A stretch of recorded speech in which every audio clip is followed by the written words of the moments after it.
నేటి రాశి ఫలాలు. వృశ్చిక రాశి వారికి ఈరోజు ఇంట బయట ఊహించని సమస్యలు అయితే ఎదురవుతాయి. అలాగే చేపట్టిన కార్యక్రమాలలో స్వల్ప వివాదాలు తలెత్తే అవకాశం అయితే కనిపిస్తుంది. ఈరోజు వృశ్చిక రాశి వారికి దాయాదులతో స్థిరాస్తి వివాదాలు అనేవి తప్పకపోవచ్చు. కాస్త మీరు వెనక్కి తగ్గి ఉండడం అనేది చెప్పుకోదగ్గ సూచన. ఇక ఈరోజు వృశ్చిక రాశి వారు వృత్తి వ్యాపారాలలో ఎవరైతే ఉన్నారో వారి యొక్క వ్యాపారాలు అనేవి నత్తనడకన సాగుతాయి. ఇక ఉద్యోగస్తులు ఎవరైతే ఉన్నారో తాము పనిచేసే చోట వాతావరణం అనేది నిరుత్సాహంగా ఉంటుంది మరియు ఒత్తిడికి లోనే అవకాశం కూడా కనిపిస్తుంది. ఇక ఎవరైతే వృశ్చిక రాశి వారు దూర ప్రయాణాలు చేస్తున్నారో ఆ ప్రయాణాల వలన శారీరక శ్రమ అనేది పెరుగుతుంది. అలాగే ప్రయాణాలలో ప్రమాద సూచనలు ఉన్నవి కాబట్టి వాయిదా వేసుకోవడం మంచిది, లేదా తగిన జాగ్రత్తలు తీసుకోవడం అనేది చెప్పుకోదగ్గ సూచన. ఇక ఈరోజు వృశ్చిక రాశి వారు ధనపరంగా చాలా జాగ్రత్తగా వ్యవహరించాల్సి ఉంటుంది. ఎందుకంటే ధనాన్ని నష్టపోయే అవకాశం అయితే ఉంది కాబట్టి జాగ్రత్త వహించండి. అలాగే ఎవరైతే పెట్టుబడులు పెడుతున్నారో పెట్టుబడులలో నష్టాన్ని చూడాల్సి వస్తుంది కాబట్టి ఈరోజు పెట్టుబడులు పెట్టకపోవడమే మంచిది. అలాగే విద్యార్థులకు విద్యా నష్టం కనబడుతుంది.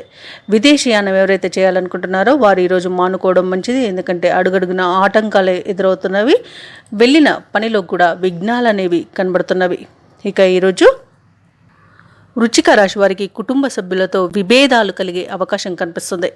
ఇక ఈరోజు ఆదాయం అంతగా సరిపోక కొత్తగా రుణాలు చేసి అవసరాలకు ఉపయోగిస్తారు. ఇక ఇంట బయట సమస్యలు ఎదురై ఇబ్బంది పడతారు. శ్రమకు తగ్గ ఫలితం దక్కే అవకాశమే లేదు. స్నేహితుల నుండి ధన సహాయం, మాట సహాయం కోరాల్సి రావచ్చు. వ్యాపార వాణిజ్యవేత్తలు ఎవరైతే ఉన్నారో వారు వ్యాపారాలలో ఎంత శ్రమించినా లాభాలు మాత్రం శూన్యంగా ఉంటాయి. ఇక ప్రభుత్వ ఉద్యోగస్తులు ఎవరైతే ఉన్నారో వారికి అదనపు పనిభారం అనేది ఉంటుంది. రాజకీయవేత్తలు, చిత్ర పరిశ్రమ వారు ఎవరైతే ఉన్నారో వారు కొన్ని ఇబ్బందికర పరిస్థితులను ఎదుర్కోవాల్సి వస్తుంది. ముఖ్యంగా విద్యార్థులకు శ్రమాధిక్యం అనేది తప్పకపోవచ్చు. ఇక ఈరోజు వృశ్చిక రాశిలోని మహిళలకి నిరాశ ఎదురవుతుంది. వృశ్చిక రాశి వారికి అదృష్ట రంగులు నీలం మరియు పసుపు, ప్రతికూలమైన రంగు తెలుపు, అదృష్ట సంఖ్య 8.